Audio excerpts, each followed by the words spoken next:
Hello and welcome to Darshan IAS.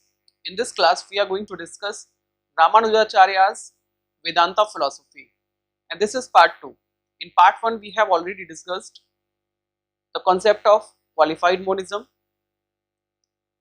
Visishtadvait, or qualified non-dualism of Ramanujacharya. Ramanujacharya ब्रह्म में तो विश्वास करते हैं, लेकिन वो निर्गुण ब्रह्म की बात नहीं करते, वो सगुण ब्रह्म की बात करते हैं और उसमें दो गुण बताते हैं, ये दो उसके एट्रीब्यूट्स बताते हैं जो कि चित्त और अचित के रूप में इस वर्ल्ड में हमें दिखाई देते हैं. रामानुजाचार्य कहते हैं कि जो कुछ भी हम इस जगत में देखते हैं या तो वो सोल है या फिर वो मैटर है. सोल का मतलब होता है इंडिविजुअल सोल, जैसे कि मेरा शरीर है, मेरे शरीर में एक इंडिविजुअल सोल है और मेरा जो शरीर है वो क्या है, वो एक मैटर का बना हुआ है, ठीक है, यानी कि फिजिकल एंटाइटी है. तो जो फिजिकल एंटाइटीज है और नॉन फिजिकल यानी कि जो सोल है, दोनों ही पार्ट है किसका, ब्रह्म का, और ये दोनों ही मिलकर ब्रह्म के एट्रीब्यूट बनते हैं और ब्रह्म को क्वालिफाई करते हैं और ब्रह्म की क्वालिटीज बनते हैं. अब क्योंकि ब्रह्म की ये क्वालिटीज हैं, which means the Brahma is qualified. इसका मतलब जो कॉन्सेप्ट है किसका, ब्रह्म का, वो कैसा है, वो क्वालिफाइड है. Which is why the philosophy of Ramanujacharya is called qualified monism या फिर क्वालिफाइड नॉन डुअलिज्म और विशिष्टाद्वैत. अद्वैत है लेकिन विशिष्ट है क्योंकि इसमें दो विशिष्टताएं हैं, एक तो है सोल, दूसरा मैटर. सोल को इन्होंने बोला है चित्त और मैटर को बोला है इन्होंने अचित. चित्त और अचित दोनों जो हैं वो ब्रह्म की बॉडी है और ब्रह्म दोनों की सोल है. जैसे हमारा बॉडी होता है, हमारा सोल होता है, तो हमारा जो बॉडी है वो हमारे सोल का बॉडी है, हमारा सोल है वो बॉडी का सोल है. इसी तरह से जो ब्रह्म है, ब्रह्म के दो बॉडी हैं, पहला चित्त और दूसरा अचित, लेकिन चित्त और अचित दोनों की जो सोल है वो ब्रह्म है. Is it clear? यानी कि जो ब्रह्म है वो हमारी सोल, जो इंडिविजुअल सोल है उसका भी सोल है और हमारा जो बॉडी है उसका भी सोल है. तो इसलिए इनके ब्रह्म को क्वालिफाइड माना जाता है. तो इसलिए इनका जो डुअलिज्म है वो कैसा है, वो क्वालिफाइड मोनिज्म जो है वो इनका क्वालिफाइड मोनिज्म है या फिर क्वालिफाइड नॉन डुअलिज्म है. इसीलिए इनकी फिलॉसफी को विशिष्टाद्वैत नाम से जाना जाता है, रामानुजाचार्य की फिलॉसफी को. इसमें हमने कल ब्रह्म की चर्चा कर ली थी, हमने आत्मा की भी चर्चा कर ली थी, हमने जगत की चर्चा कर ली थी. आज हम बात करने वाले हैं सोल की बात करेंगे. आज हम बात करेंगे, जगत की चर्चा कल रह गई थी, आज हम करने वाले हैं जगत की चर्चा. सोल की हम बात करेंगे. इसमें आज के कुछ टॉपिक्स हैं जिनको हम डिस्कस करने वाले हैं. पहला हो गया हमारा सोल, फिर हम बात करेंगे टाइप्स ऑफ सोल, कितने तरह की सोल होती हैं. नेक्स्ट वर्ल्ड, उसके बाद कॉजेशन, थियरी ऑफ एरर यानी कि सत्ख्यातिवाद में विश्वास करते हैं. नेक्स्ट क्रिटिसिज्म ऑफ शंकराज माया का जो कॉन्सेप्ट है जो शंकराचार्य ने दिया है उसको ये किस तरीके से क्रिटिसाइज करते हैं अपनी फिलॉसफी को देने के लिए, उसको हम देखेंगे. नेक्स्ट हम बात करेंगे लिबरेशन यानी कि मोक्ष की बात करेंगे, या मोक्ष के बारे में क्या बोलते हैं. सबसे एंड में हम डिस्कस करने वाले हैं प्रीवियस ईयर क्वेश्चंस को, यानी कि रामानुजाचार्य पे जितने भी प्रीवियस ईयर क्वेश्चंस आए हुए हैं बहुत ही इंपॉर्टेंट, उनको आज हम डिस्कस करने वाले हैं. तो इस वीडियो के एंड तक बने रहना है. अगर आप ये वीडियो फर्स्ट टाइम देख रहे हैं, मेरे चैनल पे नए हैं, तो इस चैनल को सब्सक्राइब कर लीजिए, बेल आइकन को प्रेस कर लीजिए ताकि आने वाली वीडियोस की नोटिफिकेशन आपको मिल जाए. क्योंकि मैं ये जो फिलॉसफी ऑप्शनल का कोर्स है ये मैं पूरा कंप्लीट कराने वाला हूँ. पूरा जो आपका सिलेबस है पेपर 1 और पेपर 2 दोनों ही कंप्लीट कराऊंगा. तो जो पेपर 1 है वो ऑलमोस्ट आपका कवर हो चुका है. आज रामानुजाचार्य जो है वो कंप्लीट हो जाएंगे. इसके बाद में हमारे पास वेदांत फिलॉसफी में बचेंगे एक philosopher, that is Madhvacharya. Madhvacharya के बाद में हमारे पास एक यूनिट रह जाएगी और वो रह जाएगी औरबिंदो की. औरबिंदो के बाद में हमारा जो सिलेबस है वो पेपर 1 का कंप्लीट हो जाएगा इंडियन फिलॉसफी के साथ में. इसके बाद में हम डिस्कस करने वाले हैं जो हमारा नेक्स्ट पार्ट रहेगा वो रहेगा फिलॉसफी ऑफ रिलीजन का, और सोशल एंड पॉलिटिकल फिलॉसफी को हम सबसे लास्ट में डिस्कस करेंगे. तो इस तरीके से मैं पूरे सिलेबस को कवर करने वाला हूँ.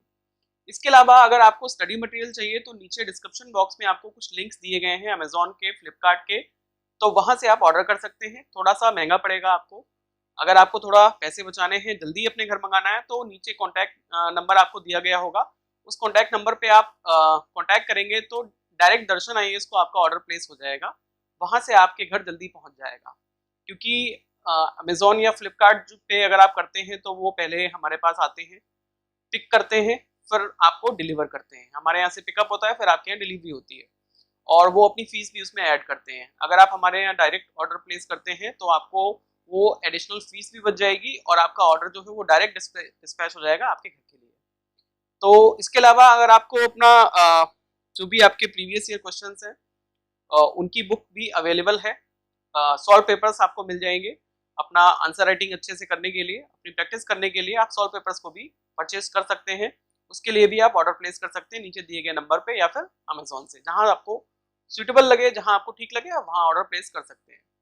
नेक्स्ट आगे हम बात करने वाले हैं, आज की वीडियो की हम स्टार्टिंग करेंगे सोल से, यानी कि रामानुजाचार्य जो है वो सोल के बारे में क्या कहते हैं। जैसे कि मैंने आपको पहले बताया था कि अगर हम इनके वेदांत दर्शन की बात करते हैं, अद्वैत वेदांत की बात करते हैं, तो इनका जो अद्वैत है वो कैसा है, वो विशिष्ट अद्वैत है, जिसको हम विशिष्टाद्वैत के नाम से जानते हैं, which means in English it is called qualified monism और क्वालिफाइड नॉन डुअलिज्म। तो जो क्वालिफाइड नॉन डुअलिज्म है उसके दो एट्रीब्यूट्स हैं, पहला है चित्त और दूसरा है अचित। जो चित्त है यानी कि जो सोल है उसको हम कहते हैं सेल्फ।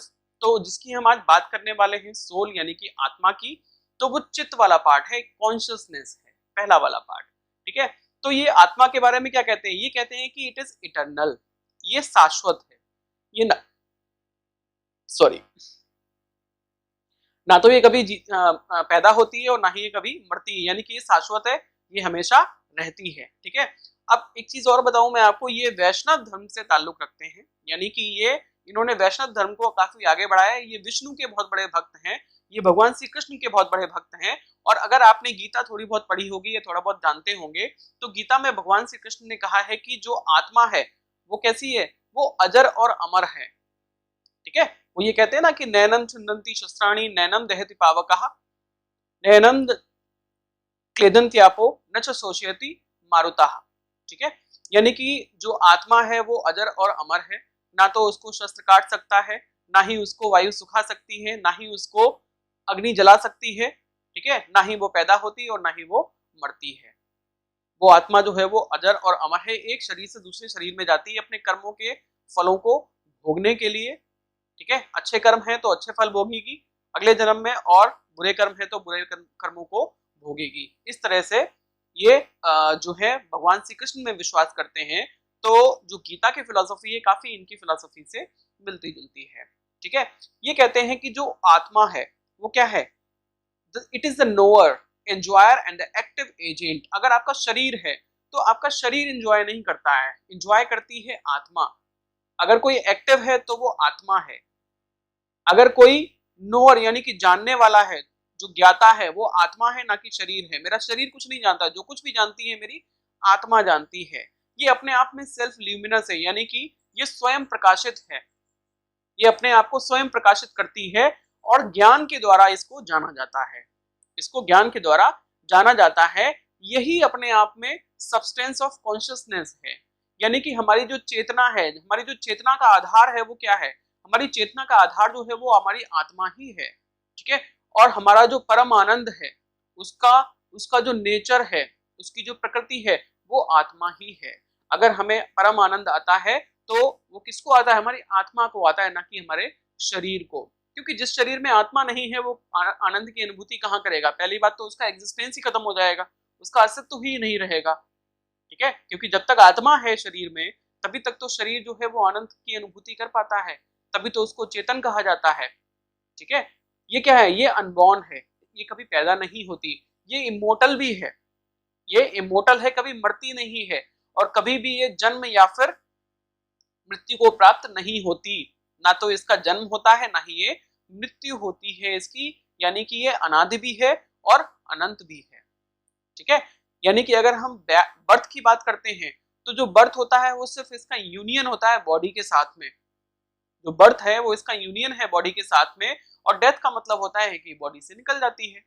ठीक है, अगर मैं अपनी बर्थ या डेथ की बात करता हूं तो बर्थ का मतलब है मेरे शरीर में मेरी आत्मा ने प्रवेश किया है जब मेरे शरीर की उत्पत्ति हुई थी, और जब मेरी डेथ होगी इसका मतलब यह है कि मेरे शरीर को मेरी आत्मा जो है वो त्याग के चली जाएगी। इसका मतलब ये बिल्कुल भी नहीं है कि आत्मा मर गई या फिर आत्मा पैदा हो गई। पैदा होती और मरता शरीर है, आत्मा नहीं।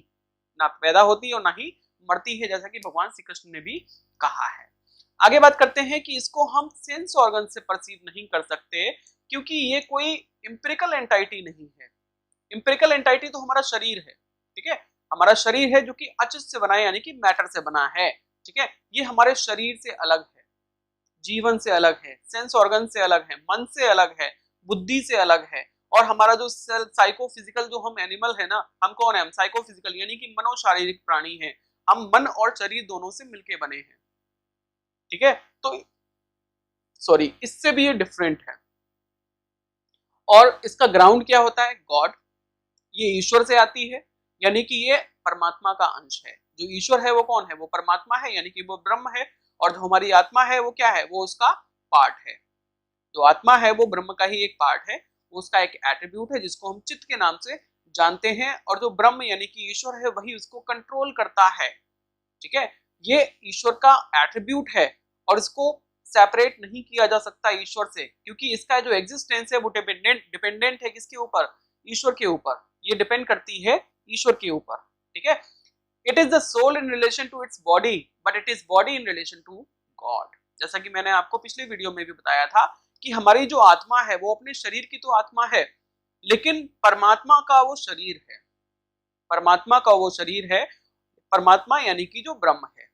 लेकिन जो ब्रह्म है, जो ईश्वर है, जो परमात्मा है, वो हमारी आत्मा की भी आत्मा है।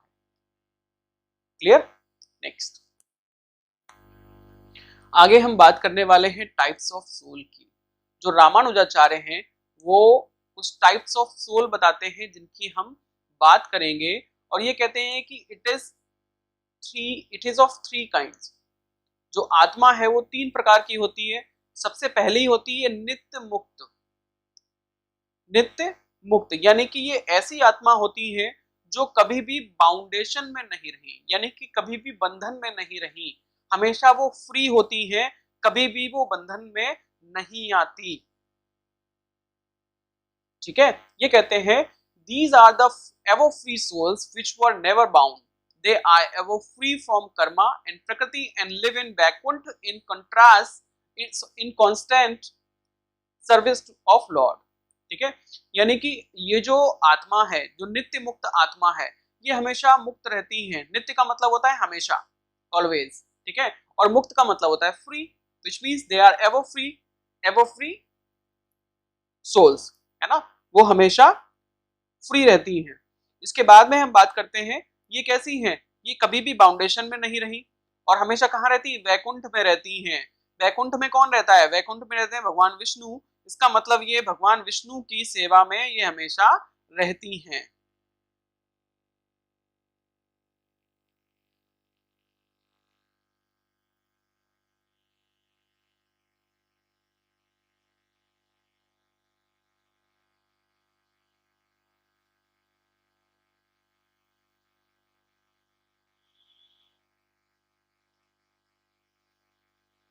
आगे बात करते हैं। नेक्स्ट ये बताते हैं कि टाइप्स ऑफ सोल। जो सेकेंड वाला टाइप है वो है मुक्त। मुक्त का मतलब होता है फ्री, है ना। यानी कि जिनको क्या मिल गया है, जिनको मोक्ष मिल गया है। These are released or liberated soul who are once bound but who obtain liberation through their action, knowledge and devotion. लेकिन जिन्होंने अपने ज्ञान, कर्म और भक्ति के मार्ग से क्या किया है, मोक्ष की प्राप्ति कर ली है, कैवल्य की प्राप्ति कर ली है, मुक्ति उन्होंने पा ली है, ऐसी आत्माओं को बोलते हैं मुक्त आत्मा, ठीक है। लेकिन कभी वो बंधन में थी, लेकिन उन्होंने अपने कर्म के बंधन को तोड़ दिया है, ठीक है। अपने कर्मों, अपने ज्ञान और अपनी भक्ति के मार्ग पर चलकर उन्होंने मुक्ति को प्राप्त कर लिया है, तो इसलिए उनको बोला जाता है मुक्त आत्मा। आगे बात करते हैं बद्ध। बद्ध का मतलब होता है बाउंडेड, ठीक है। यानी कि ऐसी आत्मा जो बंधन में है। These are bound souls who revolve in संसार on account of ignorance and bad karmas. कुछ ऐसी आत्माएं होती हैं जो अपने बुरे कर्मों के कारण और अपनी अज्ञानता के कारण हमेशा भटकती रहती हैं, उनको कभी भी मुक्ति नहीं मिलती, ठीक है। अपने बुरे कर्मों और अज्ञानता के कारण वो संसार में भटकती रहती हैं, ऐसी आत्मा को बोलते हैं बद्ध। नेक्स्ट, आगे हम बात करने वाले हैं संसार की।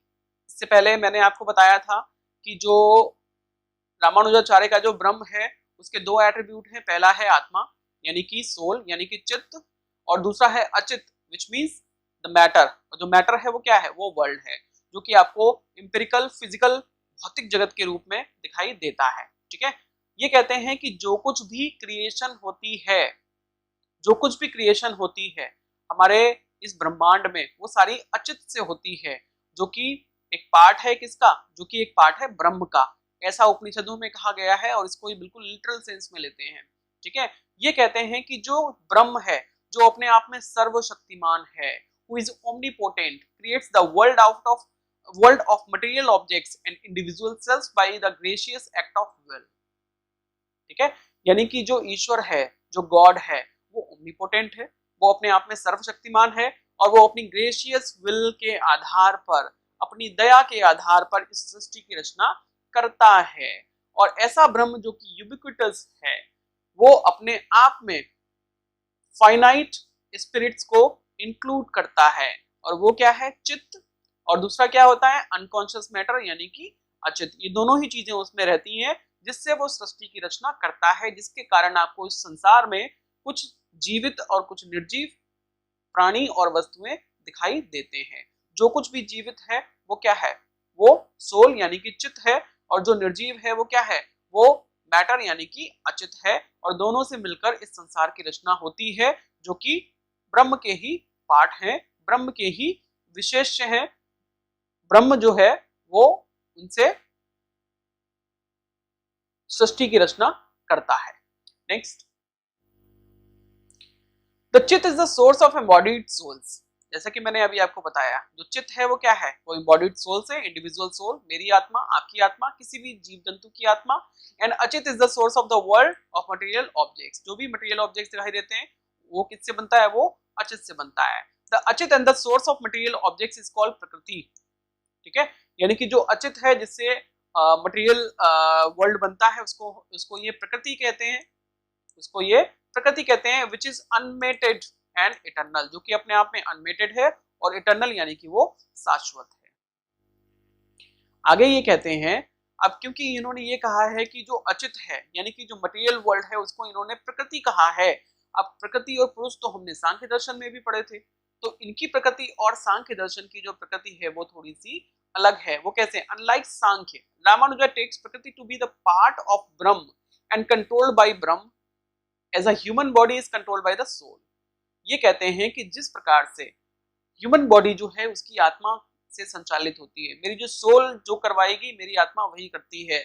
मेरे सोल ये चाहती है, मेरे सोल जो है वो माइंड को इंस्ट्रक्ट करती है, माइंड इंस्ट्रक्ट करता है कि मेरे हाथ चलें तो मैं चलाता हूँ, मेरा मुंह बोले तो मैं बोलता हूँ, ठीक है, मैं पढ़ाऊं तो मैं पढ़ाता हूँ, ठीक है, मेरा बॉडी वही करता है जो मेरी सोल चाहती है। उसी प्रकार से जो प्रकृति है, जो कि ब्रह्म का एक पार्ट है यानी कि अचित है, ठीक है, वो जो अचित है वो रामानुजाचार्य बोलते हैं कि ये कंट्रोल होती है किससे, ब्रह्म से। जबकि सांख्य में ऐसा नहीं होता। सांख्य में क्या होता है कि प्रकृति और पुरुष दोनों मिलके क्या करते हैं, सृष्टि की रचना होती है उससे, और जो प्रकृति है वो अपने आप में संसार होती है, ठीक है, उसको जो पुरुष है वो कंट्रोल नहीं करता। लेकिन यहाँ पे क्या है, यहाँ पे ऐसा नहीं है। यहाँ पे क्या होता है कि जो प्रकृति है यानी कि जो अचित है यानी कि जो मटेरियल वर्ल्ड है उसको कौन कंट्रोल करता है, उसको ईश्वर यानी कि गॉड कंट्रोल करता है, जो कि ब्रह्म है। ठीक है, in the state of dissolution this achit और primal unconscious prakriti remains in the latent subtle sukshma and undifferentiated avibhakta form. Ramanuja believes Brahma to be the material cause as well as the efficient cause of the world। ठीक है, जैसे कि मैंने आपको कल दो form बताए थे ब्रह्म के। एक तो था कि जब ऐसी अवस्था जिसमें जो ब्रह्म है वो प्रलय अवस्था में रहता है, और दूसरा जो होता है मैनिफेस्टेड अवस्था में रहता है जिसमें कार्य अवस्था में रहता है। तो जो प्रलय अवस्था होती है in the state of dissolution, ये जो अचित या फिर जो प्राइमल अनकॉन्शियस प्रकृति है ये लेटेंट या फिर सब्टल सूक्ष्म अवस्था में छुपी रहती है, ठीक है, अनडिफरेंशिएटेड होती है, ठीक है, और कार्य अवस्था में क्या होती है, प्रकट होती है और हमें दिखाई देती है किसके रूप में, कॉस्मोस, वर्ल्ड या फिर जगत के रूप में। ठीक है, और रामानुजा ये भी कहते हैं कि जो ब्रह्म है यानी कि जो ईश्वर है वो क्या है, वो मटेरियल और एफिशिएंट कॉज दोनों है। मटेरियल कॉज कैसे हुआ, मटेरियल कॉज ऐसे हुआ कि जो अचित है वो क्या है, मैटर है, और जो अचित है वो पार्ट किसका है, ब्रह्म का ही तो है। इसका मतलब ब्रह्म क्या है, अपने आप में मटेरियल कॉज भी है, लेकिन उसको कंट्रोल करने वाला कौन है, वो ब्रह्म है। और जो कंट्रोल करने वाला होता है वो कौन होता है, वो एफिशिएंट कॉज होता है। जैसे कि अगर मैं बात करता हूँ चेयर की, चेयर को कौन बनाता है, कारपेंटर बनाता है। तो चेयर को कारपेंटर बनाता है, लेकिन वो बनती किससे है, कारपेंटर से तो नहीं बन जाती, उसके लिए कोई मटेरियल चाहिए होगा ना। वो मटेरियल क्या होता है, वो प्लास्टिक हो सकती है, वो लोहा हो सकता है, वो लकड़ी हो सकती है। अगर हम लकड़ी मान सकते हैं कि मान लेते हैं कि लकड़ी की जो चेयर है वो कारपेंटर बना रहा है, तो यहाँ पे मटेरियल कॉज क्या हुआ, लकड़ी हुई। ठीक है, लेकिन जो एफिशिएंट कॉज है, जो निमित्त कारक है, वो कौन है, वो कारपेंटर है। दोनों अलग अलग हैं, लेकिन यहाँ पर जो सृष्टि है यानी कि जो संसार है, जो वर्ल्ड है, उसका एफिशिएंट कॉज और मटेरियल कॉज दोनों के दोनों कौन है, ईश्वर यानी कि ब्रह्म है। वो कैसे, जो ब्रह्म है उसका जो पार्ट है अचित यानी कि मैटर, उससे क्या बनती है, प्रकृति बनती है, यानी कि उससे हमारा संसार बनता है, जो भी हमारा एम्पिरिकल वर्ल्ड है वो बनता है। इसका मतलब वो मटेरियल कॉज भी है। अब बात करते हैं एफिशिएंट कॉज की, उसको बनाता कौन है, उसको बनाता भी तो ईश्वर ही है, उसको बनाता भी तो ब्रह्म ही है। इसका मतलब वो एफिशिएंट और मटेरियल कॉज दोनों है, यानी कि वो कारपेंटर भी है और वो लकड़ी भी है, दोनों चीजें उसी में है। ठीक है, लकड़ी उसका पार्ट है, कारपेंटर वो खुद है, और उससे वो क्या करता है, सृष्टि की रचना करता है, या फिर जैसे कारपेंटर जो है वो कुर्सी की रचना करता है। नेक्स्ट,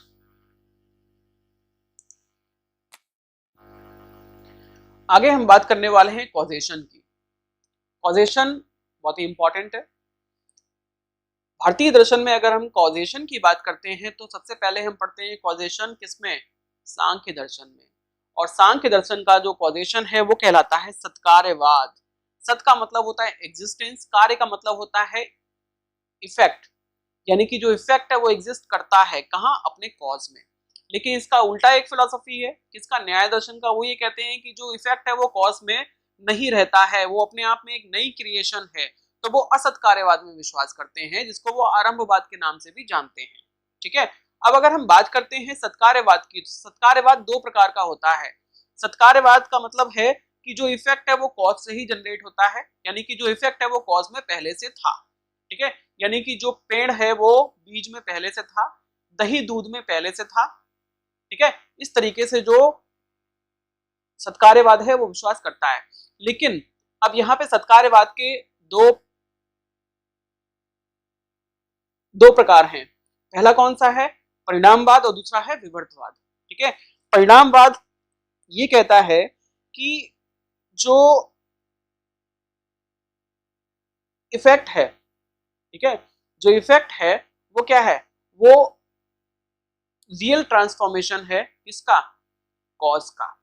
लेकिन जो विवर्तवाद है वो ये कहता है इट इज अनरियल मैनिफेस्टेशन। विवर्तवाद कहता है it is unreal manifestation of cause. ठीक है, यानी कि अगर हम बात करते हैं शंकराचार्य की, तो जो शंकराचार्य हैं वो क्या है, शंकराचार्य कहते हैं कि ब्रह्मम सत्यम जगन मिथ्या जीवो ब्रह्म अपना परा, यानी कि ब्रह्म ही सत्य है और जगत जो है वो मिथ्या है। अगर जगत मिथ्या है तो जो चीज मिथ्या है वो क्या नहीं हो सकती, वो सच तो नहीं हो सकती। अब वो सच नहीं है इसका मतलब वो जनरेट ही नहीं हुई है, वो कार्य रूप में है ही नहीं। जब कार्य रूप में है नहीं तो फिर कारण की बात ही नहीं होती। इसका मतलब ये है कि वो किसमें विश्वास करते हैं, वो विवर्तवाद में विश्वास करते हैं, जो ये कहता है कि जो इफेक्ट है वो अनरियल मैनिफेस्टेशन है कॉज का, और कॉज कौन है, ब्रह्म है। ठीक है, इसका मतलब जो शंकराचार्य हैं वो ये कहते हैं कि जो जगत है वो ब्रह्म का अनरियल मैनिफेस्टेशन है, और अनरियल मैनिफेस्टेशन किसकी वजह से होता है, माया या फिर अविद्या की वजह से। तो इसलिए इनके जो कॉजेशन है, जो शंकराचार्य का जो कॉजेशन है उसको हम विवर्तवाद के नाम से जानते हैं, जो कि क्या कहलाता है, अनरियल मैनिफेस्टेशन ऑफ ब्रह्म। ठीक है, अब हम बात करते हैं परिणामवाद की। दूसरा जो है वो परिणामवाद है, और परिणामवाद ये कहता है it is the real transformation of cause, यानी कि जो इफेक्ट है वो कॉज का रियल ट्रांसफॉर्मेशन है। पहले वो कुछ और था, अब वो कुछ और हो गया है। यानी कि पहले वो दूध था, अब वो दही बन गया है। पहले वो बीज था, अब वो क्या बन गया है? पेड़ बन गया है। ऐसा कहता है परिणामवाद। लेकिन जो परिणामवाद है, अगर हम बात करते हैं रामानुजाचार्य की, तो जो रामानुजाचार्य हैं उनके लिए कॉज कौन है? जो एफिशिएंट कॉज और मटेरियल कॉज दोनों ही किसको मानते हैं? ब्रह्म को मानते हैं। इसका मतलब ये है कि इनका जो कॉज है वो कौन है? वो है ब्रह्म। ठीक है। और ये मानते हैं कि जो संसार है यानी कि जो मैनिफेस्टेशन है वो किससे होता है? वो ब्रह्म से ही तो निकला है। इसका मतलब ये है, और ये संसार को रियल भी मानते हैं। इसका मतलब इनका मानना ये है कि जो इफेक्ट है that is the real transformation of ब्रह्म। अब जो रियल ट्रांसफॉर्मेशन ऑफ ब्रह्म है, ये परिभाषा तो परिणामवाद की है। अगर ये परिणामवाद है तो इनका परिणामवाद कौन सा वाला परिणामवाद हुआ? ये ब्रह्म परिणामवाद हुआ, क्योंकि ब्रह्म का ही परिणाम है जो संसार की उत्पत्ति होती है और जो कि हमें इफेक्ट के रूप में दिखाई देती है, जिसका जो कॉज है वो कौन है? वो ब्रह्म है। मटेरियल कॉज भी है और वो एफिशिएंट कॉज भी है। अब ये क्लियर हो गया।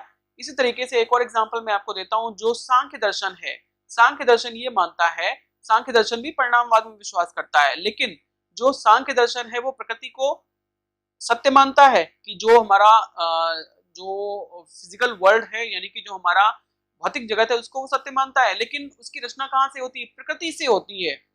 उसकी रचना प्रकृति से होती है, जबकि रामानुजाचार्य के संसार की रचना ब्रह्म से होती है।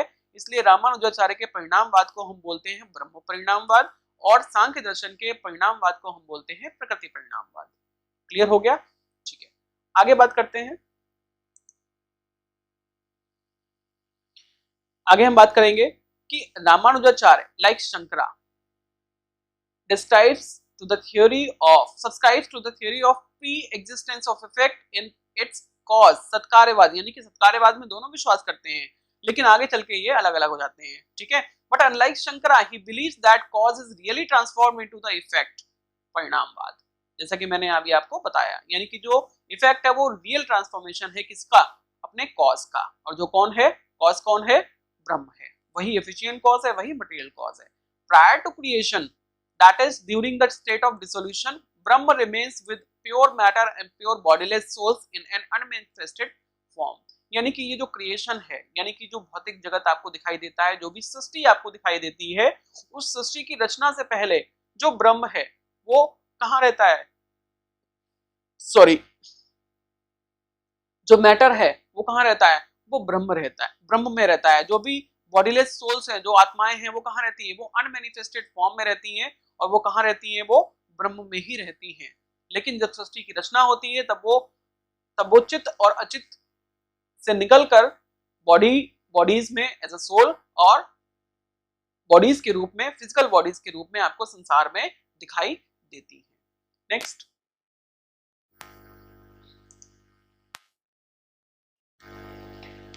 अब हम बात करने वाले हैं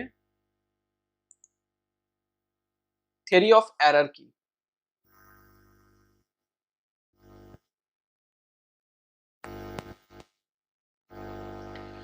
इनका जो थ्योरी ऑफ एरर है, इससे पहले हमने बात की थी शंकराचार्य के थ्योरी ऑफ एरर की। शंकराचार्य का जो थ्योरी ऑफ एरर था वो था अनिर्वचनीय ख्याति। क्योंकि जो ख्याति यानी कि जो एरर है, ख्याति का मतलब होता है एरर। ठीक है। तो भारतीय दर्शन में ख्याति का मतलब एरर है। वैसे ख्याति जो शब्द है हिंदी, उसका मतलब होता है प्रसिद्धि यानी कि फेम, लेकिन हमारे भारतीय दर्शन में ख्याति का मतलब होता है एरर यानी कि कोई भूल या फिर कोई गलती। ठीक है। तो हमारा जो शंकराचार्य है, शंकराचार्य ने जो ख्यातिवाद दिया है, ठीक है, उनका जो ख्यातिवाद है वो है अनिर्वचनीय ख्याति। यानी कि जब आप एरर करते हैं, जब आप अध्यास करते हैं, तो वो होता है अनिर्वचनीय, विच इज इनडिस्क्राइबेबल। उसको हम डिस्क्राइब नहीं कर सकते, ना तो वो एग्जिस्टिंग होता है ना ही वो नॉन एग्जिस्टिंग होता है। ठीक है। लेकिन जो रामानुजाचार्य हैं, उनका जो थ्योरी ऑफ एरर है, इसको हम कहते हैं सत्ख्यातिवाद। क्योंकि ये कहते हैं कि आप गलती करते ही नहीं हो। ये कहते हैं कि आप जो हैं गलती करते ही नहीं हैं। अगर आपको रस्सी में सांप दिखाई देता है तो कुछ ना कुछ तो रियल है वहां पर। रियल क्या हो सकता है वहां पे? सांप में अगर आपको रस्सी के गुण दिख रहे हैं तो कम से कम गुण तो दिख रहे हैं ना। तो पूरी तरीके से ये झूठ नहीं है, पूरी तरीके से ये झूठ नहीं है कि वो क्या है, वो सांप नहीं है। अगर मैंने रस्सी को सांप मान लिया है तो उसमें कुछ सच्चाई है, ऐसा ये कहते हैं। Ramanuja does not believe the creation and the created world as illusion, ये जो क्रिएटेड वर्ल्ड है इसको इल्यूजन नहीं मानते हैं, क्योंकि ये तो ब्रह्म का ही पार्ट है अचित के रूप में, ठीक है। Ramanuja holds that all knowledge is true, इसलिए ये कहते हैं कि इस जगत की जितनी भी नॉलेज है वो सारी ट्रू है, क्योंकि ये जगत ट्रू है तो इसकी नॉलेज भी ट्रू हो गई। शंकराचार्य तो जगत को ही अनट्रू मानते हैं, वो तो मायावाद मानते हैं, ठीक है। तो क्योंकि वो मायावाद मानते हैं तो उसकी नॉलेज भी अनट्रू हो गई, ठीक है। उनके लिए तो जो नॉलेज है वो क्या है, सिर्फ ब्रह्म की नॉलेज है, ठीक है। आगे ये कहते हैं in case of illusion of snake in a rope the knowledge is not false, अगर आपको रस्सी में सांप दिखाई देता है तो आपकी जो नॉलेज है वो गलत नहीं है। The three elements by the mixture of which the snake is made are also elements by the mixture of which the rope is made, यानी कि जो तीन एलिमेंट्स होते हैं जिनसे सांप बनता है, जो भी उसके गुण होते हैं, अगर वो तीनों एलिमेंट्स आपने रस्सी में देखे होंगे तभी तो आपने उसको सांप बोला है, इसका मतलब वो सांप जैसी है, आप उसको सांप मान सकते हो, आप गलत नहीं हो, आपका वो इल्यूजन नहीं है, ठीक है। इसका मतलब ये जो ख्याति है वो कौन सी हो गई, satkhyativad. Therefore there is something of a snake, इसका मतलब ये है कि वहां पे सच में कुछ स्नेक जैसा है, आप ये नहीं कह सकते कि वहां पे स्नेक नहीं है। क्लियर हो गया। नेक्स्ट आगे कहते हैं कि ये जो कॉमन एलिमेंट है जो रस्सी और सांप दोनों में होता है, ठीक है, ये कॉमन एलिमेंट ही रस्सी को सांप बनाता है, तो इसलिए हम ये नहीं कह सकते कि कोई भी ऑब्जेक्ट जो है वो अनरियल है, उसमें रियलिटी है, उसमें रियलिटी है क्योंकि उसमें रियलिटी के एट्रीब्यूट्स हैं, उसमें सांप के एट्रीब्यूट्स हैं, इसलिए हम उसको सांप बोल सकते हैं। Every object is made up of the three elements, so no unreal object is perceived here. Clear, to perceive one thing is another thing is thus not wholly illusory, अगर एक चीज में हम दूसरी चीज को देखते हैं तो वो पूरी तरीके से इल्यूजरी नहीं है, पूरी तरीके से वो भ्रामक नहीं है। अगर हम सीप में चांदी देखते हैं तो पूरी तरीके से इल्यूजरी नहीं है, क्योंकि चांदी के गुण हमने सीप में देखे थे, ठीक है। अगर मैं किसी लेडी को अपनी माँ समझ लेता हूं तो वो पूरी तरीके से अनरियल नहीं है, उसमें मैंने अपनी माँ के एट्रीब्यूट्स देखे होंगे, ठीक है। The theory of error advocated by Ramanuja is known as satkhyativad. Next, now it is a very important topic, that is the criticism of Shankara's Maya। Shankaracharya ने अपने जगत के खंडन के लिए, जगत के खंडन के लिए किसका सहारा लिया था, माया का, अविद्या का, इल्यूजन का। रामानुजा रिजेक्ट्स शंकरास डॉक्ट्रिन ऑफ माया, जो रामानुजाचार्य हैं वो अपने डॉक्ट्रिन विशिष्टाद्वैत को संपादित करने के लिए, देने के लिए, प्रूफ करने के लिए क्या करते हैं, शंकराचार्य की माया का खंडन करते हैं, क्योंकि शंकराचार्य ने माया के आधार पर ही तो कहा था कि ये जगत मिथ्या है, ये जगत आपको अगर दिखाई देता है तो माया के कारण दिखाई देता है, ठीक है। तो रामानुजाचार्य अगर ये चाहते हैं कि हम जगत को रियल माने तो उनको माया का खंडन करना पड़ेगा, तो इसलिए रामानुजाचार्य ने शंकराचार्य की माया के ऊपर बहुत गंभीर आरोप लगाए हैं और बहुत ही बड़ी आपत्तियां उठाई हैं, ठीक है। वो ये कहते हैं कि by the term of Maya he understands the real power of God bye which he creates this wonderful world.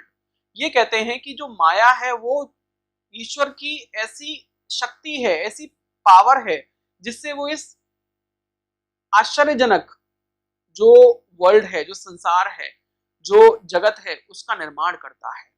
Maya is nothing but Brahma's power by which he creates wonderful things.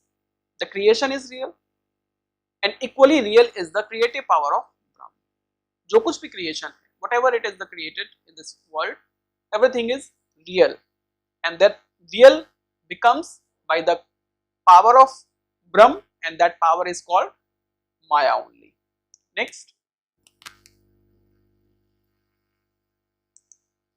कई बार ये क्वेश्चन आ चुका है कि जो रामानुजाचार्य हैं वो माया को किस तरीके से रिफ्यूट करते हैं, इसका खंडन कैसे करते हैं, शंकराचार्य की जो माया है, ठीक है। आगे ये कहते हैं according to Ramanuja maya is a unconscious matter, अचित, ठीक है, which is a part within Brahman. अब अगर हम बात करते हैं जगत की, तो जगत जो है रामानुजाचार्य के अनुसार वो क्या है, वो अचित ही तो है, यानी कि वो मैटर है। तो अगर शंकराचार्य ये कहते हैं कि जो जगत है वो माया की वजह से दिखता है, तो इसका मतलब ये है कि जो माया किस में आएगी, वो सोल में तो नहीं आ सकती क्योंकि वो तो चित है, वो मैटर में आएगी क्योंकि वो अचित है। क्लियर हो गया। Next, the world is evolve out of this unconscious matter under the control of ब्रह्म। और ब्रह्म के कंट्रोल के अंडर में रह के जो माया है उसके कारण आपको ये जो जगत है उसकी रचना होती हुई दिखाई देती है, so that the individual souls may enjoy or suffer the fruits of their actions done in previous life. जिससे कि जो हमारी इंडिविजुअल सोल्स हैं, इंडिविजुअल सोल क्या है, मेरी आत्मा और आपकी आत्मा, ये क्या करती हैं, ये एंजॉय या फिर सफर करती हैं अपने जो भी इनके कर्म हैं इनको अपने अगले जीवन में। क्लियर। नेक्स्ट,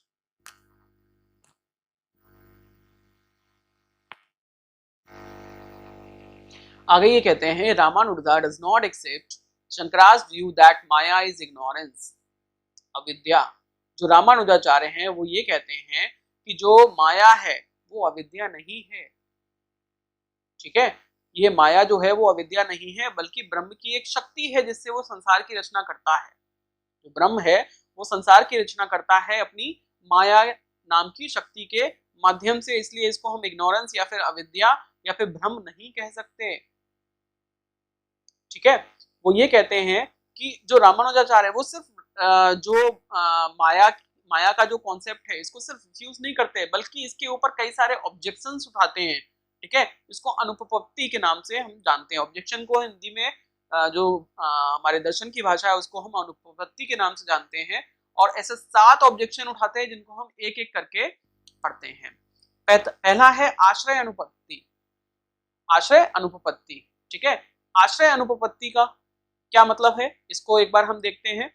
ये कहते हैं कि जो माया है, ठीक है, उसको कौन सपोर्ट करता है, उसको अगर ब्रह्म सपोर्ट करता है तो ये जो लोकस और support of maya is not satisfactory, क्योंकि ये जो लोकस है ये ब्रह्म में कैसे हो सकता है। If Maya subsist in Brahman for then the non dualism of Brahman would break down. बिल्कुल सही बात है, अगर माया ब्रह्म में रहती है तो फिर ब्रह्म अकेला कहाँ रहा, वो नॉन डुअलिस्टिक कहाँ रहा, वो तो डुअलिस्टिक हो गया, है ना।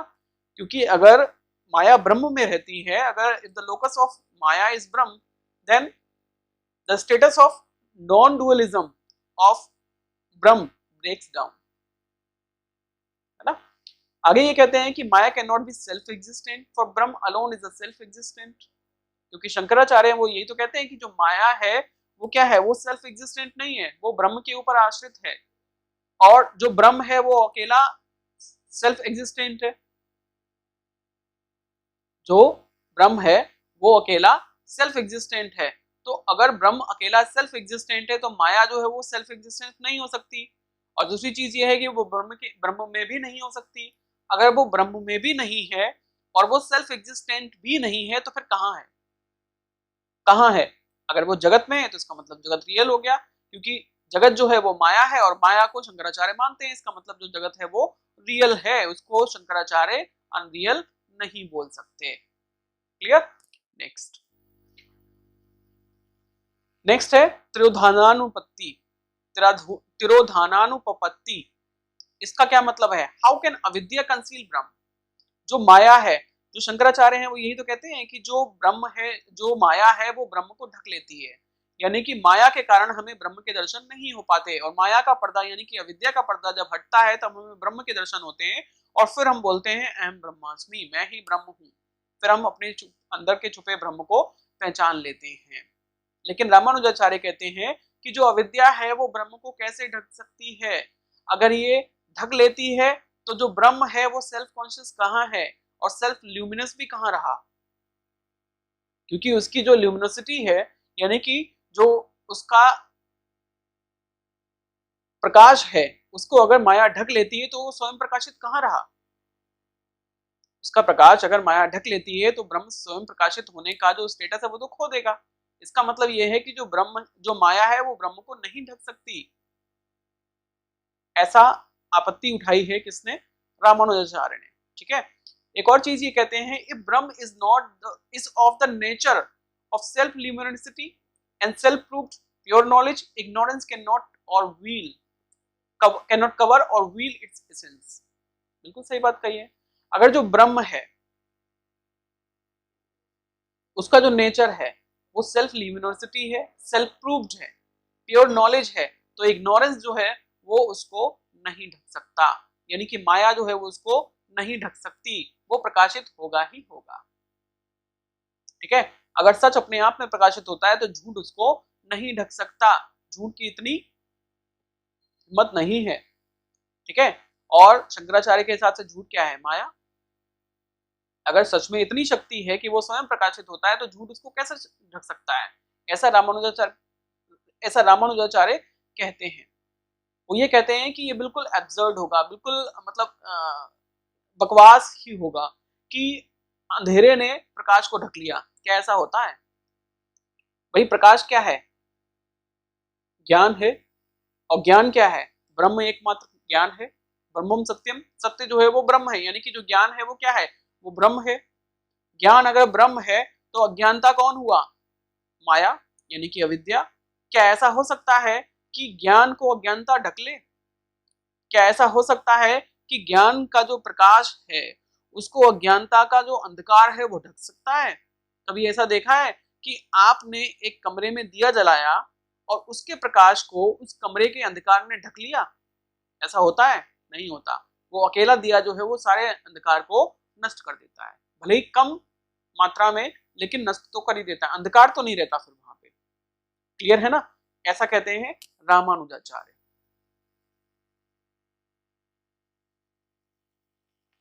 नेक्स्ट है थर्ड वन, स्वराप स्वरापन स्वरापनुपपत्ति। ठीक है, इसको एक बार हिंदी में पढ़ लेंगे तो और ज्यादा अच्छे से समझ में आ जाएगा, याद कर लेना। हिंदी के टर्म्स कभी कभी समझने में, पढ़ने में थोड़ी सी प्रॉब्लम हो जाती है। ठीक है, तो अगर आपको कुछ प्रॉब्लम हो इस तरीके से तो मैं इसको आपको हिंदी में भी दे दूंगा कमेंट बॉक्स में लिख के, अगर आपको पढ़ने में दिक्कत होती है। ठीक है, इसको ऐसे कर सकते हैं,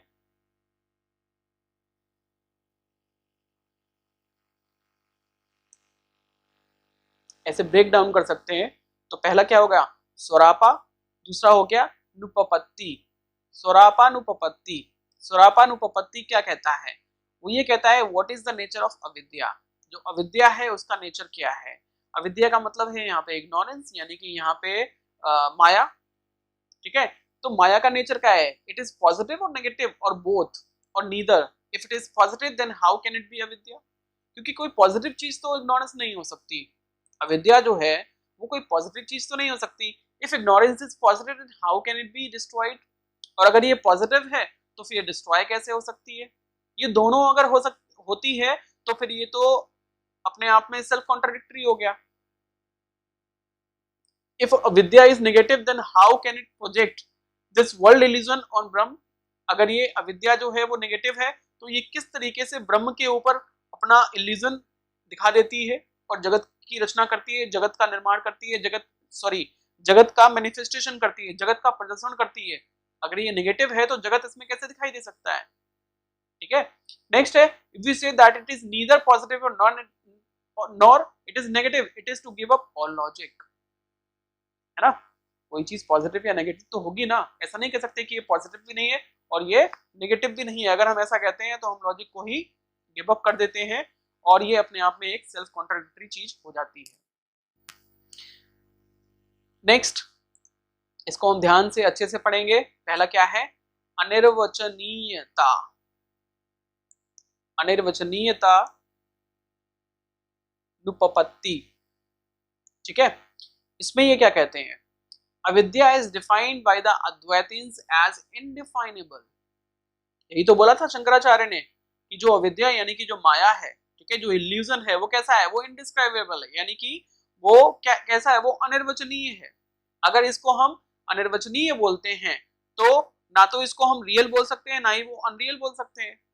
एक तरफ आप उसको अनिर्वचनीय बोलते हो, दूसरी तरफ आप उसको अनरियल बोलते हो, तो ये कैसी बात हुई? या तो आप उसको अनिर्वचनीय यानी कि इनडिस्क्राइबेबल, जब उसको हम डिस्क्राइब ही नहीं कर सकते तो वो अनरियल कैसे हो सकती है? कोई चीज या रियल या अनरियल तो तब होगी जब हम उसको डिस्क्राइब कर पाएंगे। एक तरफ आप उसको इनडिस्क्राइबेबल बोलते हो, दूसरी तरफ आप उसको अनरियल बोलते हो, तो आप उसको डिस्क्राइब कर तो रहे हो अनरियल के रूप में।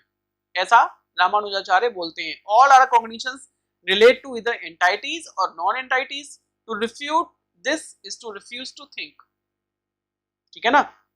रामानुजाचार्य ये कहते हैं कि जितने भी हमारे कॉग्निशन, जितना भी हमारा ज्ञान है, जो कुछ भी हम जानते हैं, वो या तो एंटाइटीज के बारे में होता है या फिर वो नॉन एंटाइटीज के बारे में होता है, पॉजिटिव चीजों के बारे में होता है या फिर नेगेटिव चीजों के बारे में होता है, एग्जिस्टेंट चीजों के बारे में होता है या फिर नॉन एग्जिस्टेंट चीजों के बारे में होता है।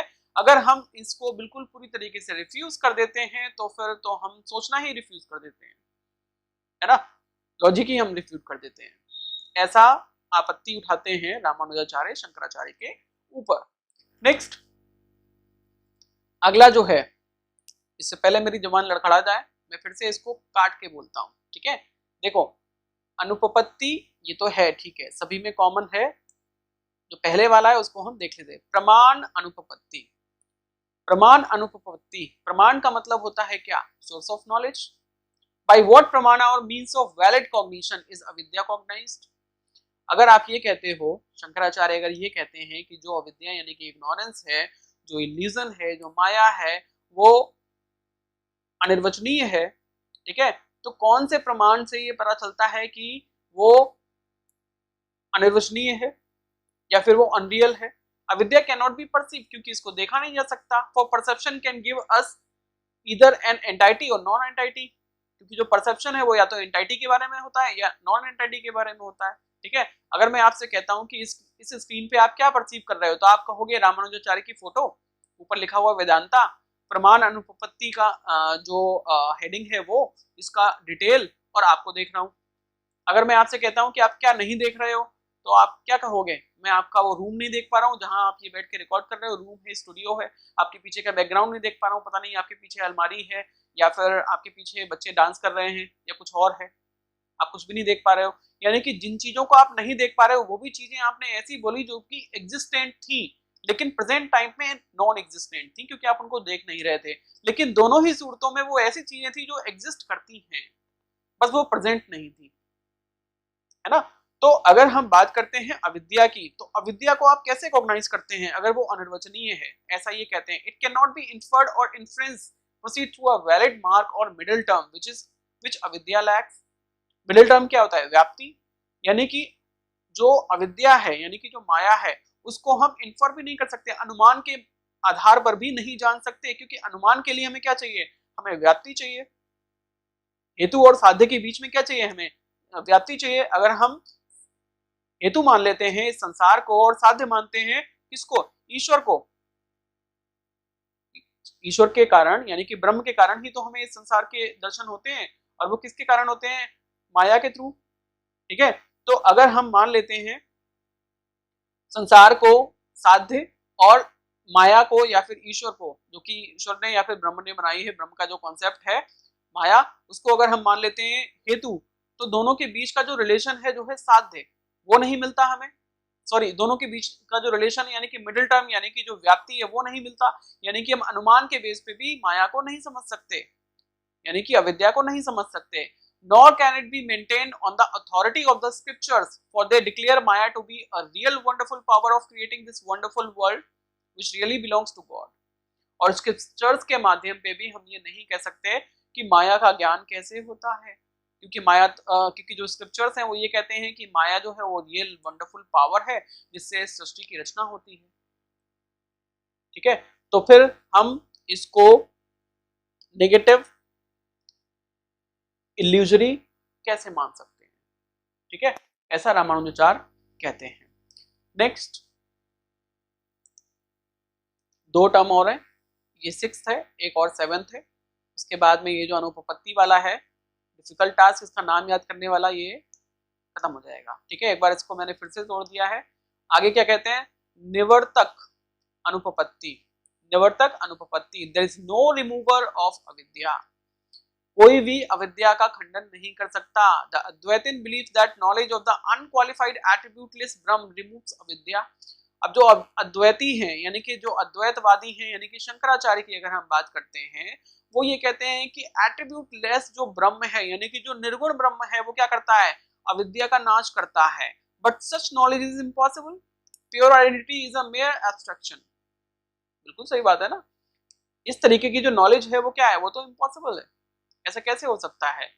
क्योंकि जो प्योर आइडेंटिटी है वो सिर्फ एक एब्स्ट्रैक्शन होता है, जिसके पास एट्रीब्यूट्स ही नहीं है कुछ करने के, वो कोई काम कैसे कर सकता है। एक तरफ आप ये कहते हो कि जो ब्रह्म है वो निर्गुण है, दूसरी तरफ ये आप ये कहते हो कि ब्रह्म के कारण जो है वो अविद्या का नाश होता है, माया का नाश होता है। अगर किसी में कोई गुण ही नहीं है तो वो किसी भी चीज का कारण कैसे बन सकता है। क्लियर है ना।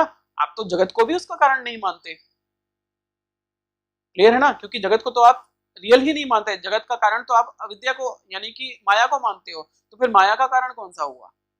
ऐसा रामानुजाचार्य कहते हैं identity is always qualified by difference and distinction.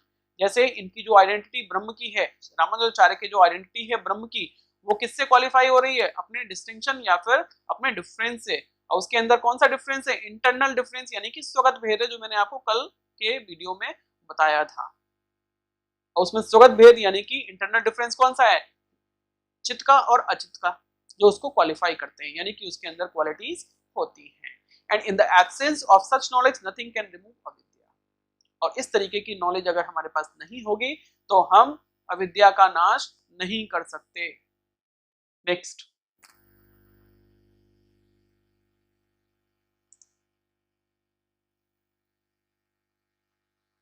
Next है nivartyanupapatti. In the last point we were told that there is no remover of avidya, है ना। अगले पॉइंट, सबसे जो लास्ट वाला पॉइंट था, उसमें हमने क्या देखा था कि जो अविद्या यानी कि जो माया है, जो इल्यूजन है, जो इग्नोरेंस है, उसको रिमूवर कोई नहीं है। This point tells us that there is no removal of avidya, यानी कि अविद्या का रिमूव ही नहीं हो सकता। Avidya is said to be positive, भाव रूप, बाय द अद्वैत। इस तरीके से तो अविद्या जो है वो पॉजिटिव हो गई, भाव रूप हो गई, है ना। How then can a positive thing be removed. तो अगर सॉरी तो अगर अविद्या जो है, माया जो है वो पॉजिटिव है, तो फिर वो रिमूव कैसे हो सकती है। ठीक है, रिमूव नहीं हो सकती। A thing which positively exist can not be remove from existence by knowledge, यानी कि जो चीज पॉजिटिवली एग्जिस्ट करती है उसको हम नॉलेज से रिमूव नहीं कर सकते। जैसे आपकी स्क्रीन पे अभी रामानुजाचार्य की फोटो और मेरी चलती फिरती वीडियो जो है आपकी आंखों के सामने एग्जिस्ट कर रही है, तो आप कौन सी नॉलेज से आप इसको रिफ्यूज करोगे, नहीं कर पाओगे ना, क्योंकि नॉलेज तो यही है कि ये है, एग्जिस्ट करती है। क्लियर है ना। तो इस तरीके से अगर अविद्या पॉजिटिव है, क्योंकि उसको रिमूव नहीं कर सकते, अगर रिमूव नहीं कर सकते मतलब वो पॉजिटिव है, और अगर वो पॉजिटिव है तो उसके कारण जिस जगत की रचना होती है वो भी पॉजिटिव है। इस प्रकार से जो रामानुजाचार्य हैं वो अपने जगत की रचना का कारण माया को बताते हैं। एक तरीके से वो माया का खंडन करते हैं रामानुजाचार्य की, और उसी माया का प्रयोग करके वो अपने अचित, अपने अचित जिससे जगत की रचना होती है उसको वो बचा लेते हैं, और ये कहते हैं कि ये रियल है।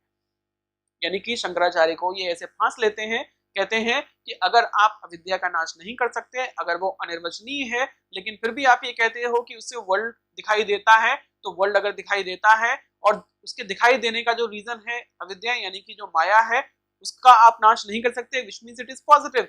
If it is positive then the thing which is created by this is also positive, which is world.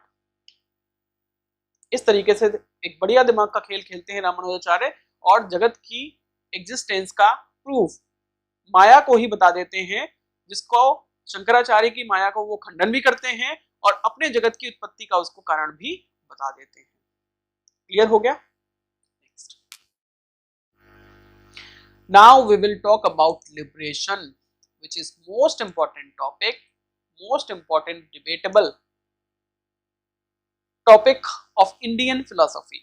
भारतीय दर्शन में अगर हम किसी टॉपिक की सबसे ज्यादा बात करते हैं, जो सबसे सेंटर में रहता है, वो क्या है, लिबरेशन, मोक्ष, है ना। हम दर्शन पढ़ते ही क्यों हैं, हम फिलॉसफी पढ़ते ही क्यों हैं, हम ज्ञान की प्राप्ति करते ही क्यों हैं, मोक्ष की प्राप्ति के लिए। तो अंततः हमारे पास वो टॉपिक आ चुका है। अब रामानुजाचार्य के विशिष्टाद्वैत में मोक्ष का क्या तात्पर्य है, इसको एक बार हम देखते हैं। रामानुजाचार्य ये कहते हैं कि जो रियल नॉलेज है उसी से आपको लिबरेशन मिलता है। हालांकि जितने भी इंडियन फिलोसफीज हैं वो यही कहते हैं कि लिबरेशन का जो सोर्स है वो क्या है, वो रियल नॉलेज ही है। लेकिन सभी लोग जो है वो रियल नॉलेज अपने अपने तरीके से अलग अलग बताते हैं। अब ये देखना है कि इनके लिए रियल नॉलेज क्या है, इनके लिए रियल नॉलेज क्या है। और एक और चीज है, जो लिबरेशन है, लिबरेशन का मतलब है मोक्ष यानी कि मुक्ति। मुक्ति उसको चाहिए जो बंधन में है। अगर कोई बंधन में है तो बंधन में होने का मतलब क्या है कि वो अज्ञानता में है, which means he is in ignorance, he is in the darkness of ignorance. If he is in the darkness of ignorance, which means he needs some light, and that light is of knowledge. असतो मा सद्गमय तमसो मा ज्योतिर्गमय, असत्य से सत्य की ओर और अंधकार से प्रकाश की ओर। ये अंधकार जो है वो किसका, अज्ञानता का है, और जो प्रकाश है वो किसका है, ज्ञान का। यानी कि अंधकार, अज्ञानता के अंधकार से प्रकाश की ओर जाने के लिए हमें क्या करना पड़ेगा, जिससे हमें मोक्ष की प्राप्ति हो। The real knowledge is identified by Ramanuja with the highest भक्ति और devotion which is obtained by self surrender and by the constant remembrance of God as the only object of devotion, which remembrance is also called pure meditation, upasana और ध्यान और निधिध्यासन, concentrated contemplation। Clear? यानी कि अगर आपको मुक्ति चाहिए, अगर आपको मोक्ष चाहिए, तो आपको ईश्वर के प्रति अपनी सच्ची श्रद्धा अर्पित करनी पड़ेगी, अपने आप को सरेंडर करना पड़ेगा उसकी भक्ति में। उसके लिए अपना ट्रू डिवोशन आपको दिखाना पड़ेगा। अगर आप ऐसा करते हैं तो आपको मोक्ष मिल जाएगा। नेक्स्ट, ये कहते हैं कि जो लिबरेशन है, इसका मतलब ये नहीं है कि आत्मा का परमात्मा से मिलन, बल्कि एक इंट्यूटिव रियलाइजेशन, यानी कि एक आत्म साक्षात्कार by the individual soul of its own essential nature as a mode of God।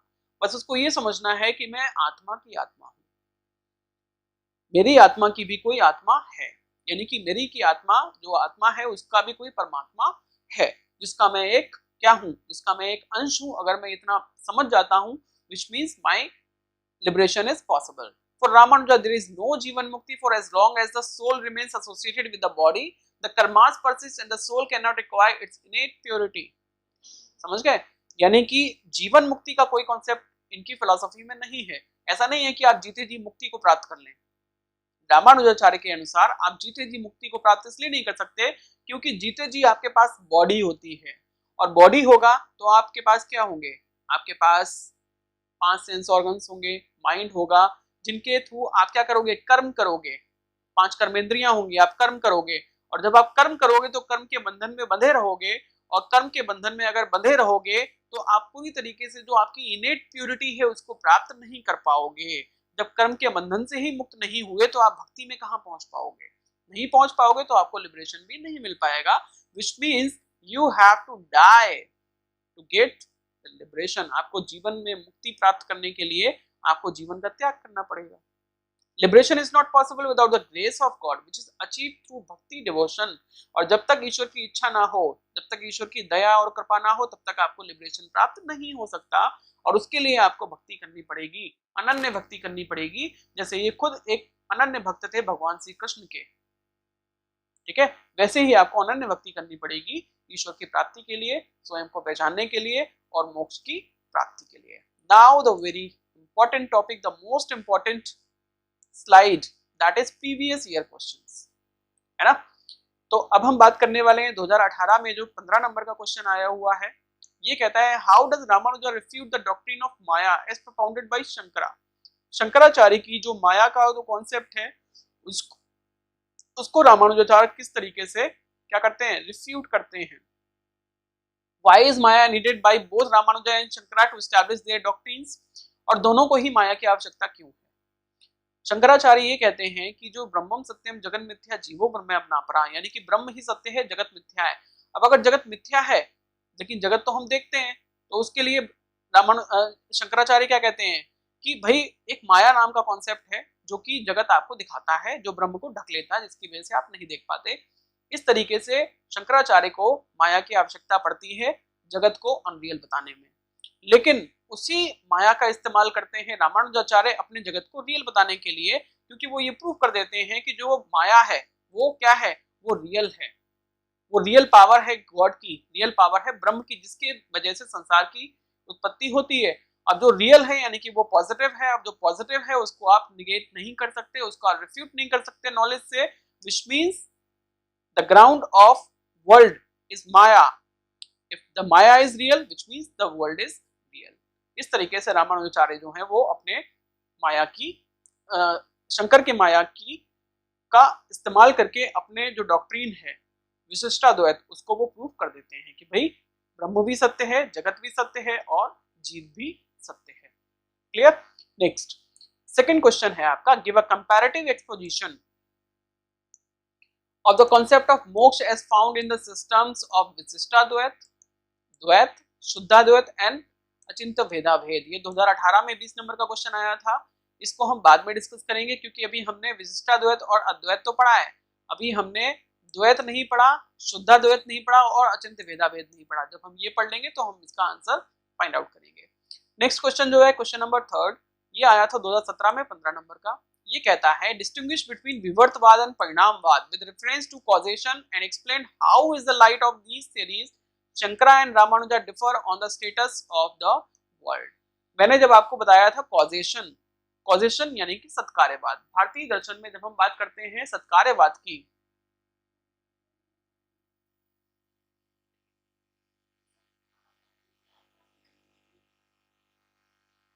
चल रही है थोड़ी 15 मिनट, सॉरी। हाँ, तो हम कहाँ पे थे? Distinguish between विवर्तवाद and परिणामवाद with reference to causation and explain how is the light of these series Shankara and Ramanuja differ on the status of the world। ठीक है, यानी कि हम बात करते हैं कि विवर्तवाद और परिणामवाद में क्या डिफरेंस है अगर हम बात करते हैं कॉजेशन की। ठीक है, तो मैंने आपको अभी क्या बताया था कि जब हम बात कर रहे थे कॉजेशन की यानी कि सत्कार्यवाद की, तो सत्कार्यवाद का आरंभ कहाँ से होता है? जो आपका सांख्य दर्शन है वहां से, उसका जो अपोजिट फिलोसफी है वो असत्कार्यवाद न्याय दर्शन की है। ठीक है, तो जो सत्कार्यवाद है उसके दो रूप दिखाई देते हैं। अगर हम ये मानते हैं जो इफेक्ट है वो कॉज से जनरेट होता है, तो उसके दो रूप होते हैं, पहला है परिणामवाद और दूसरा है विवर्तवाद। परिणामवाद का मतलब होता है द रियल ट्रांसफॉर्मेशन, परिणामवाद का मतलब होता है the real transformation of the cause into effect. यानी कि अगर हम बात करते हैं इस वर्ल्ड की, जगत की, तो वो क्या है? रियल ट्रांसफॉर्मेशन है किसका? वो है ब्रह्म का, अचित और चित के रूप में, जैसा कि रामानुजाचार्य मानते हैं। तो इसका मतलब ये है कि ये विश्वास करते हैं किसमें? परिणामवाद में। तो जो परिणामवाद है उसका जो कॉज है वो कौन है? ब्रह्म है। इसका मतलब इनका जो परिणामवाद है वो ब्रह्म परिणामवाद है। इसी तरीके से अगर हम शंकराचार्य की बात करते हैं तो शंकराचार्य ये कहते हैं कि ब्रह्मम सत्यम जगन मिथ्या, जगत जो है वो मिथ्या है, यानी कि ब्रह्म जो है वो अनरियल है, अनरियल मैनिफेस्टेशन है किसका? ब्रह्म का। अगर ब्रह्म का अनरियल मैनिफेस्टेशन है तो जो अनरियल मैनिफेस्टेशन ऑफ कॉज होता है, यानी कि जो कॉज है वो है कुछ और दिख कुछ और रहा है, तो इसको हम कहते हैं विवर्तवाद। इसको हम कहते हैं विवर्तवाद, विच मीन्स जो शंकराचार्य हैं वो विवर्तवाद में विश्वास करते हैं कि जो वर्ल्ड है ये अनरियल मैनिफेस्टेशन है और ये मैनिफेस्टेशन होता है माया के कारण। क्लियर है? ठीक है, तो इस तरीके से दोनों जो फिलोसोफर्स हैं वो ये कहते हैं कि भाई हम विश्वास तो हम सत्कार्यवाद में करते हैं कि जो कार्य है उसकी उत्पत्ति अपने कारण से होती है, लेकिन जो उत्पत्ति है वो अलग अलग तरीके की है, एक का परिणामवाद है और दूसरे का विवर्तवाद है। Clear? Next, now the question number 4, ये आया था 2017 में 15 नंबर का क्वेश्चन। ये कहता है explain Ramanuja's conception of God and examine the difficulties he faced in explaining the relation of God to matter and spirits. अब जो रामानुजाचार्य हैं इनका ईश्वर का कॉन्सेप्शन क्या है, ये ईश्वर को किस तरह से देखते हैं। अब रामानुजाचार्य का जो ईश्वर है वो क्या है? वो ब्रह्म ही है, लेकिन कैसा? क्वालिफाइड ब्रह्म। क्वालिफाइड ब्रह्म यानी कि ऐसा ब्रह्म जिसकी क्वालिटीज हैं, जिसके एट्रीब्यूट्स हैं चित्त और अचित के रूप में, ऐसा ये मानते हैं, जो कि क्रिएटर, प्रिजर्वर, डिस्ट्रॉयर और द मॉरल गवर्नर और कर्माज है, ऐसा ये मानते हैं। लेकिन इनको डिफिकल्टी ये होती है कि इनसे पहले, क्योंकि ये विश्वास करते हैं ब्रह्म में, ठीक है, एकमात्र ब्रह्म में जिसके दो एट्रीब्यूट हैं, यानी कि उसको क्वालिफाई कर देते हैं दो एट्रीब्यूट चित्त और अचित से। लेकिन इनकी प्रॉब्लम ये है कि जिसको ये क्वालिफाई कर रहे हैं वो अनक्वालिफाइड ब्रह्म है, जिसका कॉन्सेप्ट दिया है शंकराचार्य ने, और जो ब्रह्म को निर्गुण मानते हैं, जिसमें वो क्वालिटीज नहीं मानते हैं। और क्योंकि ब्रह्म का कॉन्सेप्ट पहले ही शंकराचार्य दे चुके हैं जो कि अनक्वालिफाइड है, तो ऐसे अनक्वालिफाइड ब्रह्म को क्वालिफाई करने में और उनको ये दिखाने में कि भाई उस ब्रह्म से ही जगत की रचना होती है, जगत का जो कारण है वो ब्रह्म है, और जो जगत है वो क्या है, वो रियल ट्रांसफॉर्मेशन है। उनको प्रॉब्लम इसलिए होती है क्योंकि उसका कॉन्सेप्ट पहले ही शंकराचार्य विवर्तवाद के रूप में दिखा चुके हैं, ठीक है। वो बता चुके हैं कि ब्रह्मम सत्यम जगत मिथ्या, जो ब्रह्म ही सत्य है जगत मिथ्या है। कि जिस तरीके से शंकराचार्य ने कहा था ना कि दर्पण में मुख और संसार में सुख केवल दिखता है, होता नहीं है। अब जो रामानुजाचार्य हैं उनकी बड़ी प्रॉब्लम हो गई इस बात को मानने में कि भाई मुझे संसार में सुख भी दिखाना है और दर्पण में मुख भी दिखाना है, तो मैं कैसे दिखाऊं। तो उनको क्या करना पड़ा, उनको माया के कॉन्सेप्ट को खंडित करना पड़ा, जिसके लिए उनको 7 जो ऑब्जेक्शंस हैं उनको उठाना पड़ा। तो इतनी सारी प्रॉब्लम्स जो हैं उन्होंने फेस की थी, इसको गॉड को क्वालिफाइड स्टैब्लिश करने में। क्लियर है, तो ये सारी डिफिकल्टीज जो है वो आप बता सकते हो। नेक्स्ट है क्वेश्चन नंबर 5। क्वेश्चन नंबर 5 में बोलता है compare and contrast the notion of Brahma's in Shankar and Ramanuja. Shankaracharya और रामानुजाचार्य का जो नोशन ऑफ ब्रह्म है, दोनों में क्या डिफरेंस है। 2015 में 20 नंबर का क्वेश्चन आया हुआ है, काफी अच्छा क्वेश्चन है। इसको आप आराम से डिफाइन कर सकते हो कि भाई शंकराचार्य का जो ब्रह्म है वो अनक्वालिफाइड है और जो रामानुजाचार्य का ब्रह्म है वो क्वालिफाइड है, जिसमें चित्त और अचित उसकी एज अ क्वालिटीज उसके विशेषण के रूप में दिखाई देते हैं, जिससे कि वो विशेष्य बन जाता है। और इसी की वजह से उसका जो नोशन ऑफ ब्रह्म है वो कैसा हो जाता है, वो क्वालिफाइड हो जाता है। क्वालिफाइड मोनिज्म कहलाता है या फिर क्वालिफाइड नॉन डुअलिज्म कहलाता है, यानी कि वो कहलाता है विशिष्टाद्वैत। अद्वैत है लेकिन विशिष्ट अद्वैत है, तो वो क्या कहलाएगा, Vishishtadvaita. Next, how does nature of Brahma, question number 6, how does nature of Brahma differ in the philosophy of Shankar, Ramanujacharya and Madhva. अभी हमने माधवाचार्य को नहीं पढ़ा है, इसलिए इस क्वेश्चन को अभी हम छोड़ देते हैं। जब माधवाचार्य को पढ़ लेंगे फिर हम इसको डिस्कस करेंगे। नेक्स्ट है question number 7, evaluate Ramanuja critique of Shankara theory of maya. इसको हम अभी पढ़ चुके हैं, किस तरीके से जो शंकराचार्य की माया है उसका खंडन करते हैं रामानुजाचार्य। ये 2013 में 12.5 नंबर का क्वेश्चन आया था। नेक्स्ट क्वेश्चन नंबर 8 ये कहता है, डू यू अग्री विद रामानुजा's view that nature of Brahma is qualified, give reasons. 2012 में 15 नंबर का क्वेश्चन आया है। ये पूछता है क्या आप इस बात से सहमत हो कि ब्रह्म की जो प्रकृति है वो कैसी है, क्वालिफाइड है, यानी कि वो विशिष्ट है, उसमें विशेषण पाए जाते हैं, उसमें गुण पाए जाते हैं। अगर आप इस बात को मानते हो तो कैसे मानते हो, इस क्वेश्चन का आंसर आपको कमेंट बॉक्स में लिखना है। ये आपका होमवर्क है, इससे मुझे पता चलेगा कौन कौन वीडियोस को देख रहा है और कौन सीरियसली पढ़ रहा है, ठीक है। ये आपका होमवर्क है। Next question number 9, explain Shankara's view on the status of jagat and Ramanuja's response to it. Shankaracharya जगत के बारे में क्या कहते हैं, रामानुजाचार्य जो है वो इसमें क्या रिस्पॉन्स देते हैं। 2008 में 60 नंबर का क्वेश्चन आया था। तो बहुत ही सिंपल सा आंसर है, आप सभी लोग बहुत अच्छे से समझ चुके हो अभी तक की क्लास को लेके कि शंकराचार्य कहते हैं कि जगत मिथ्या, ब्रह्मम सत्यम जगत मिथ्या, ब्रह्म ही सत्य है जगत मिथ्या है। लेकिन जो रामानुजाचार्य हैं वो इसका रिस्पॉन्स ये देते हैं कि जो जगत है ब्रह्मम सत्यम जगत इज नॉट मिथ्या, ब्रह्म सत्य है लेकिन जो जगत है वो मिथ्या नहीं है। जगत is the Achit which is attribute of that Brahma only, ठीक है, वो उसका पार्ट है, वो उसका ही एट्रीब्यूट है, तो वो मिथ्या नहीं है, वो भी रियल है। क्लियर। नेक्स्ट क्वेश्चन नंबर 10 है, ये आया था 2006 में 60 नंबर का। इसमें कहते हैं डिस्कस द मेटाफिजिक्स ऑफ आचार्य रामानुजा। रामानुजाचार्य की जो मेटाफिजिक्स है उसको आप कैसे कहेंगे, कैसे बताएंगे। मेटाफिजिक्स के में आप क्या क्या बता सकते हैं, ब्रह्म बता सकते हैं, गॉड के बारे में बताएंगे और सोल के बारे में बताएंगे क्या है, इस तरीके से वर्ल्ड के बारे में बताएंगे, वर्ल्ड सेल्फ गॉड, इन 3 चीजों को आप बता देते हैं तो उनकी मेटाफिजिक्स को आप बता देंगे कि क्या है आराम से। Clear. Next, why is Ramanuja's philosophy called Vishishtadvaita.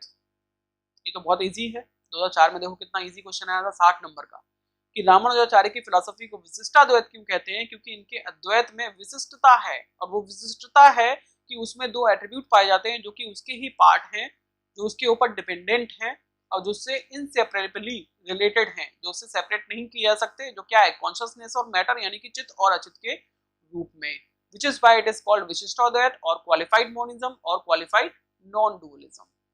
Clear? Next, we will discuss question number 12, Ramanuja's criticism of Advait concept of Maya, short notes 2003 में 20 नंबर का आया था। ठीक है, इसको आप आराम से लिख सकते हैं। जो सात अनुपपत्ति थी उनको आप अच्छे से रट लेना और लिख के आ जाना, अगर कभी इस तरीके का क्वेश्चन आता है कि जो रामानुजाचार्य है वो उनकी माया को कैसे रिफ्यूट करते हैं। Next, Ramanuja's refutation of mayavad, short note 2002 में भी आया था, 20 नंबर का क्वेश्चन, सेम क्वेश्चन है। ठीक है, आराम से आप आंसर कर सकते हैं। तो आज की क्लास में इतना ही। इसके साथ साथ आपका जो रामानुजाचार्य का जो विशिष्टाद्वैत है, क्वालिफाइड मोनिज्म है, क्वालिफाइड नॉन डुअलिज्म है, वो यहाँ पे कंप्लीट होता है।